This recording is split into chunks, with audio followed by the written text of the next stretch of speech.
Welcome to today's interview. I brought on Eleanor Miller. Eleanor, welcome. Thank you. I'm glad to be here. So today's topic of discussion, we're definitely going to start out with perspective. And I think it's so important. And we've already been chatting for quite a while about this. But before we get going, please give listeners a little background. Where do you live and what do you do? I live in Charlotte, North Carolina. I'm originally from Israel. And what I do is I teach people how to use their perspective or their ability to see things to get them to where they want to go or get them to feel how they want to feel. Maybe can we give a super basic definition? What does it mean, a perspective? Because we all have one. Right. So when I say perspective, I mean the way you view things. The way you view your world. Most of us live on auto mode, right? We are seeing things, we call it as is, but what does that as is mean? We're seeing things and we give it the meaning that we have in our brain based on our background or where we're from or what we think we know. And what I teach people is to notice the meaning they're giving to different events in their life, different people in their lives, and how they can change that meaning if this meaning do not take them to where they want to go, do not make them feel good, or do not help them progress or move forward in their lives. So I think they're kind of one and the same, but perception and perspective. But it all comes from our experience, where we grew up, the conditioning around us, our society, Americans' perspective versus Europeans' perspective. So I think it's important to note that, with 8 billion people, there potentially could be like 8 billion perspectives. So, what is true to one is not true for another, but it all stems from our thoughts and beliefs. Is that fair? That's exactly fair. Yes. Is that what gets people bumping heads all the time, is trying to prove being right?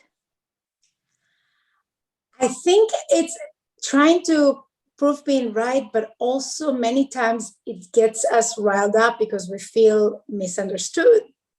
For example, when I do relationship coaching, I see how the wife gets really, really upset because she's been making him food and doing all this thing for him, and he shows her no love. But when you talk to him, he bought her flowers and jewelry, and that was his way to show love. But she needs hugs, but he doesn't see hugs as a way to express love. So everybody brings their own side without trying to understand or communicate that, hey, this is how I receive things versus this is how you give things, and kind of being able to see the other person and understand that what you see as okay, they don't see as okay. What is fine for you based on your values is not okay with them based on their values. I read once in a book, and I forgot, I think it was a book about yoga, but the lady said that she took off her flip-flops before she got into this meditation place. And when she came out, she saw another lady wearing her flip-flop. She was grossed out and so angry at this lady. In her family, nobody touched anything without asking permission, and you don't put somebody else's shoes on. But the other lady, that's how she grew up. She grew up in this communal place. Everybody wore everybody's stuff. Like, it was no problem for her. But you can see how people come from different background, different culture, create this, and it was unintentional. She was just doing her thing, and she was just not accepting that thing. So, right. Well, and to get more into individual perspectives, because as you shared with me, a lot of people are wasting life going through the motions. Pardon the interruption. If this content is resonating with you, I want to offer you some additional resources. Check out my website, heatherhakes.com, and take the free life assessment. This is a great tool to take inventory in life where you're feeling in alignment and abundant, and where you're feeling stuck, stressed out, or, as someone recently emailed me, completely ruining my life. I've also created a self-study course all about mindset and manifesting. Again, check out my website, heatherhakes.com, and click on course. Finally, if you are ready to deep dive and really transform your life, I offer one-on-one coaching. I will teach you what has taken me years and tens of thousands of dollars to learn, in which you can start implementing right now. To learn more and schedule your free strategy call, visit heatherhakes.com/coaching.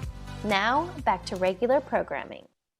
And I would even love for you to give a little background on, what life was like until you had this wake-up call, this question from Zig Ziglar. So my life were pretty normal, looking pretty good from the outside. I was always active, and I had my family and my husband and my kids. I had a job that was considered decent. I have a good group of friends. So everything looks pretty good on the outside. But at some point, I started feeling this heaviness feeling inside me, and I could not figure out what was going on. And I was trying to understand, where is it coming from? And at some point, I even have this inner debate between myself. I called myself greedy. Like, what else do you want? I asked myself, like, why are you feeling this way? Why are you not grateful for what you have? You have so much. There's so many people that would die to have what you have, I told myself. And then one day I was sitting at the office and I was feeling really down, and I pull up my phone and I search on YouTube for positive music, and a positive speech came up. And that was Zig Ziglar, who asked the crowd, what are you aiming for in life? And then he said, if you aim at nothing, you will hit it every time. And that hit me right in my heart and in my stomach and in my throat. I'm like, he's talking to me. I don't have any aim. I just exist. I don't live. And in that moment, I could really see the difference between breathing and existing and actually living life. And I decided that I no longer want to exist. I'm here to live. And I start thinking about all the things that I'm going to regret not doing once I die. And I'm like, I'm going to do it. I'm going to do everything I'm going to regret, because what I start noticing when you start paying attention, you notice. So what I start noticing all of a sudden is on social media, stories of people that discover they have cancer all of a sudden came up, or people talking about their last days and how they regret this and that. And all this stuff kept coming to me. And I'm like, I may not be lucky to find out that I'm dying and then get another chance. You know how people got into a car accident, they almost die and then they wake up. I'm like, I may not have that chance. I may have to figure it out today. And that's where I changed my life. But that's what I love, and what you shared with me, because I kind of asked, was there something in your life that changed the trajectory? Because we hear all the time, so many people hit rock bottom, like you said, had a near-death experience, and then they woke up. And so yours was a, quote, an event. You just were feeling this kind of numbness, and that's my word. So you definitely give me, you replaced it if you want, but you were just going through the motions. And I know what that's like. I did it for years in corporate. Literally, I complained all the time that I felt like I was a hamster on a wheel going through life's motions. There had to be more. So you didn't need some crazy life event to wake you up. It was that, maybe it was the willingness to, you were clearly guided that day to go search for something on YouTube, because that whole, when the student is ready, the teacher appears. And it was that simple question that woke you up. So from that day, what changed? What did you start doing differently to get to where you are now? So at that moment, I felt immediate sadness and self-criticism. It's like, how come you don't have an answer to this question? You consider yourself a smart lady. How come you don't know better? But a second later, I felt a liberating feeling. And I compare it to somebody who's been suffering some kind of pain. And then the doctors say, oh, I have a name for your disease. Now we know how to treat it. So that's exactly how I felt. I was like, okay, now I know what's going on. Let's find a solution. For me, the solution started with bunch of YouTube video about personal growth and about life purpose and about trying to aim for something and figure things out. And I took pieces from different people and different speakers. And then I started purchasing books, and then I started purchasing courses. And the learning has never stopped. I took from anywhere from Buddhism to neuroscience, anything that resonated and stuff that didn't resonate too, because I love to learn stuff that I don't always agree with. That's how my journey started. And once I figured this thing out, it's like when you watch a good movie, I wanted to tell everybody.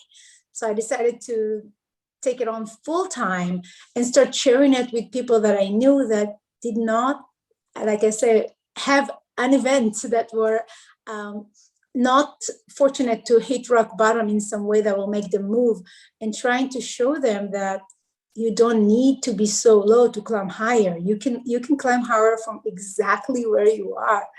And that's what I've been doing ever since. So since you've studied so many different philosophies and religion, did you find a common message, a common theme? Again, my perspective, the way when I read this thing, this is what I gathered from my way. But one of the biggest thing is gratitude is the best attitude.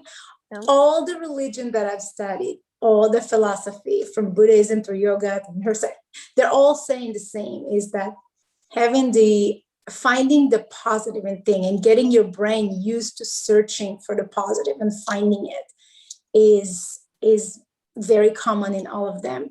The other thing is, and it could be because I'm coming from the yoga world, is using your breath to calm you down and to help you manage your nervous system, the physicality of things in a better way.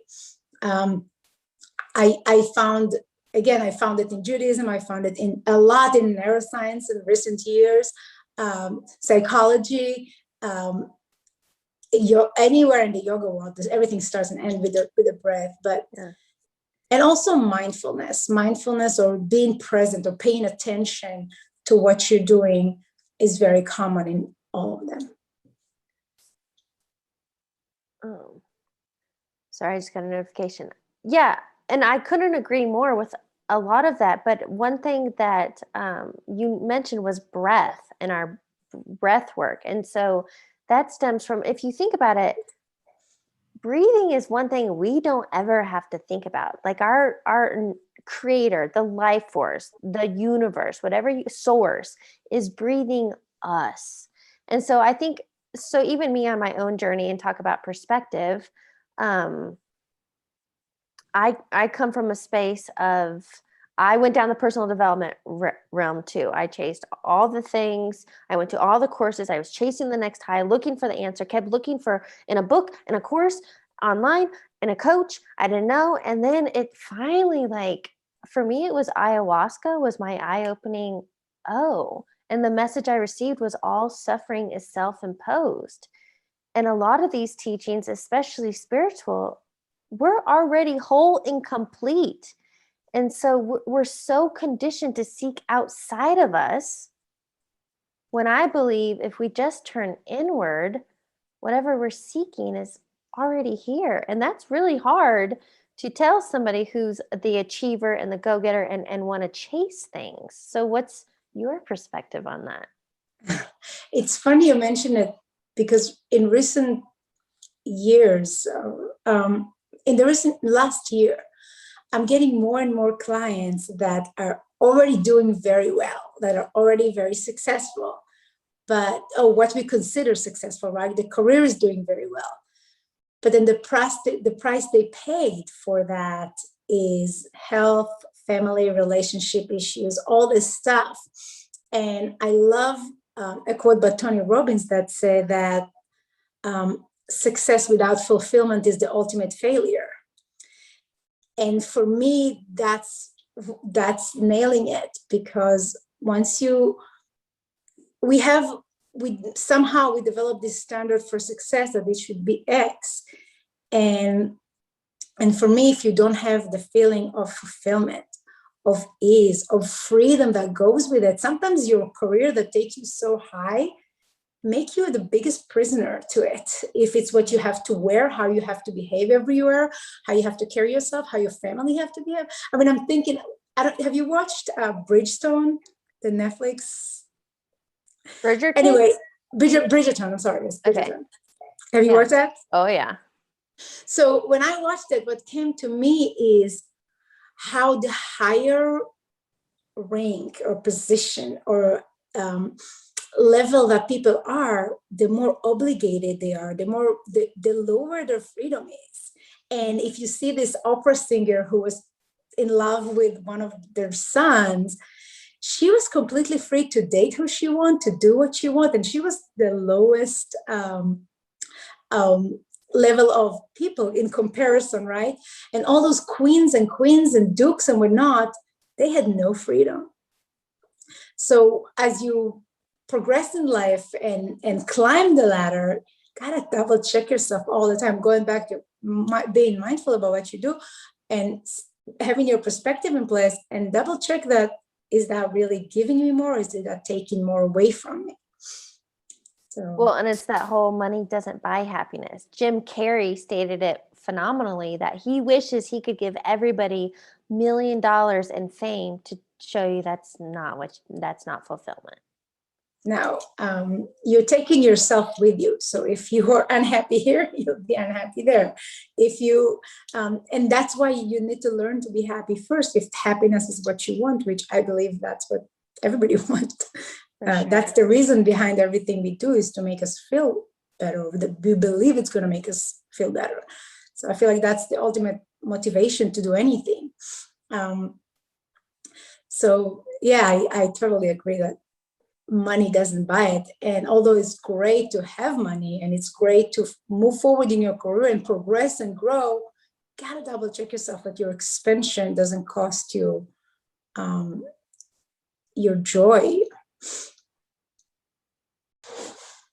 So as you shared, chasing the things outside of us might not always create that internal fulfillment. So if this conversation is resonating with somebody in this whole question about what is your aim, what advice do you give to somebody who's sitting there going, holy shit, that's my story. That is my life right now.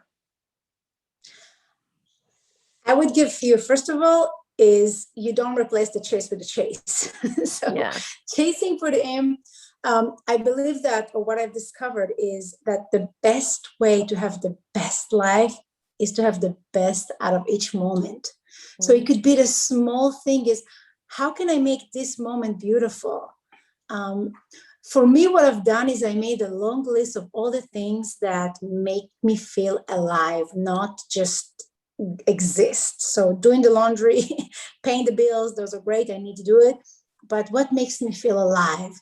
And I plug them into my schedule. For me, it was walking in nature and meditating, even though sometimes I fought it, and exercising and going to concerts and whatever it is that made me, and learning something new and talking to people.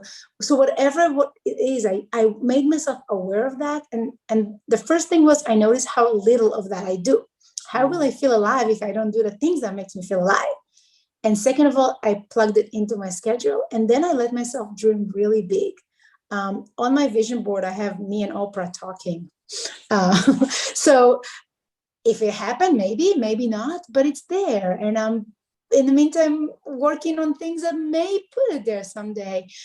But I have these big dreams that carrying me and guiding me what's my next step will be. Because sometimes we don't know what's the big goal is, but sometimes just thinking about something in the future will help you design your next step. And I think what helped me and helped my client a lot is stop thinking about your best self. Just think about your next self. So what can be the next version? Maybe, and it can be like things like, I need to lose 50 pounds. How about 5? Let's start there. Like just the next thing. I want to be an author. How about start writing a blog? That's easier. So just break it down and think about the next. People think always about revolutions. And I'm like, let's do evolution instead. Let's do one step. Revolution can be really messy. And evolution is easier. And you'll be amazed how much change happens when you do one step at a time and how less overwhelming it is. And I'm all about enjoying the process. I think that's what helps people stay present, right? Because otherwise, trust me, I've been there, done that. And I'm like, that doesn't work.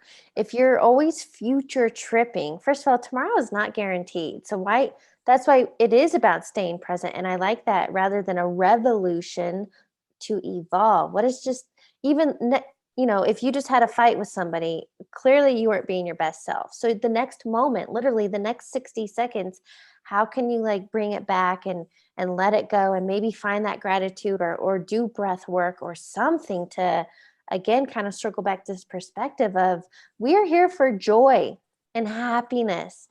And I believe if you're experiencing anything but that, it's on you. 100%. I believe that joy is a guide. When you're doing what you're supposed to be doing, it feels good. I mean, just like we have serotonin and dopamine and all this, they get released when we do the right thing. Those are our guides. So we need to learn how to use that guidance system to benefit us, because when we do things that do not benefit us, we suffer, we feel stress, we feel anxiety. When you do the right thing, because you know the feelings. And I feel like if we listen a bit more, tune in, like you said, looking inwards, all the teachers can give you all the ideas, but only you ultimately know what's right for you, because it's inside of you. So just listening more. Yes.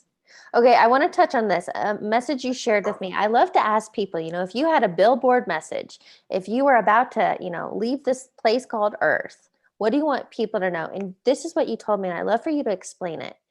No one and nothing needs correction but direction. And if I butchered that, re-say it. But I love that, because so many people think, oh, there's something wrong with me. I'm not enough. I'm not what. And it's like, no, you don't need correction, direction. I love it. Yes. So I don't remember when it came to me. When it came to me, I'm like, oh my God, that resonates. Not just for you, but also to judge other people. If you see somebody as broken, and you tell yourself, no, he's not. He doesn't need, I don't need to correct him. He doesn't need to be corrected. Everybody just need to be navigated in the right direction. So sometimes, Einstein said, if you tell a fish to climb a tree, you'll think he's stupid or whatnot. And I think that goes right along with it. If we will be able to place ourselves in the right place, we will bloom. And if we'll, able to notice that others are not in the right place, at the very least, we can judge them less. And I said judge them less, not for them. I said judge them less for us, because when you judge other people less, you feel better. You don't walk around all day long trying to correct the world or get angry at the world. You should understand that, there is a reason they're like this, and you can give them more compassion than anything else. I mean, you give somebody else compassion, that's what is inside you. So I truly believe that when you understand it about yourself and about others, it not only produces good feelings, it produces hope, and it helps you go to the right direction. Because if you believe you're broken, you're not going to try to fix. You're broken. It is what it is. But if you understand that I'm just in the wrong place, let me find the right place, that's hopeful. That's give you hope. That will open resources for you to find that way. But for somebody to become, I think a lot of it is awareness. And I think that's how I started teaching mindset, is you have to become aware of the thoughts you have on repeat. And the good news is, depending who you ask, we have somewhere between like 60 to 70,000 thoughts per day. And that would be overwhelming to think you have to monitor all those. Well, you can't and you don't. But the good news is the thoughts you're thinking today are going to be on repeat tomorrow. So you're not that creative. But for me, it came to awareness, and then realizing, oh, I do say that a lot, or I am always thinking that, and that creates my reality. So question for you, when somebody's trying to kind of hone in on, wow, I do have a really negative perspective and I want to change, what's the first step? So you said the first step is like wanting to change and noticing that, right? I believe that the first step, and again, I like to start really small. So first of all, how do you even notice? Is for me, every time you don't feel what I call pleasant feeling, anger, hate, jealousy, whatever that is, that's your red flag. Okay, here is a thought that I need to change because I don't feel good. So that's my system telling me you're not managing your emotions right. The next question I ask is, where do I want to go? What do I want to feel? And the third question I ask, knowing where you want to go, what do I need to tell myself to take me there? And I'll give you an example. I was driving one time to teach a yoga class, and I like to get to yoga earlier enough to prepare the class, the energy in the room, greet the people. And this person was driving, cutting me through on the road.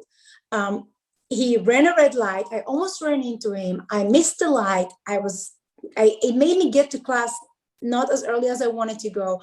My heart was pumping. I was angry at him. I wanted to wish him all these bad wishes, but I paused and I stopped myself and I said, hey, you are not where you want to be. You definitely don't want to deliver the energy to everybody in the room when you teach. Where do you want to go? So I knew that I wanted to feel good. I knew that I want to feel compassion. So I started telling myself, hey, he might be a doctor and he's going to save somebody's life. Maybe his wife is in labor. Maybe his child is outside of his house.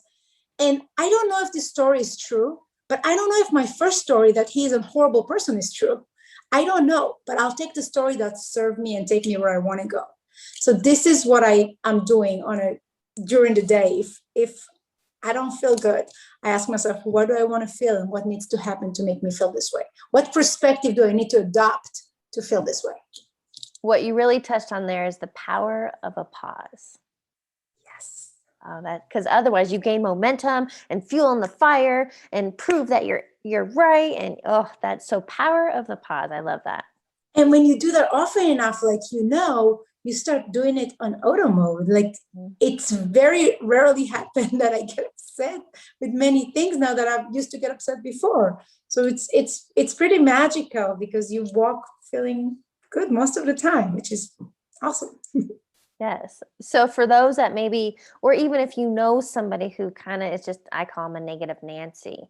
Like first we could have compassion, then we can lead by example. And then maybe that will trigger them to be like, she's always so happy. What is she doing? And then, so yeah, to lead by example, I love that too. Question for you. What is a key takeaway you want listeners to get from this conversation? The key takeaway is that wherever you are, change is possible. So even if you are not like us, even if you are have so much going on and you can make change, if you want to change, it's possible. And it's way, way, way more accessible than you think. So I believe in you, and do something. Take a small little tiny step in the direction you want to go, wherever or whatever that is. I love that. And let's really highlight that, because think about it, if we did one degree better every single day, how much change we would have in a month, in a quarter, in a year, by one small change every single day. I love that. Okay, I have a few rapid fire questions for you to wrap up the interview. All right. First one being, what is a quote or motto that you live by? If it costs you your piss, it's too expensive. Yeah. Do you know who the author of that is? I don't. I don't even know. I don't know. Yeah, that's I have a good it one. somewhere, but I don't know. I like that. What is a book you're currently reading or highly recommend? What am I currently reading? I'm rereading Asking It and It Is Given by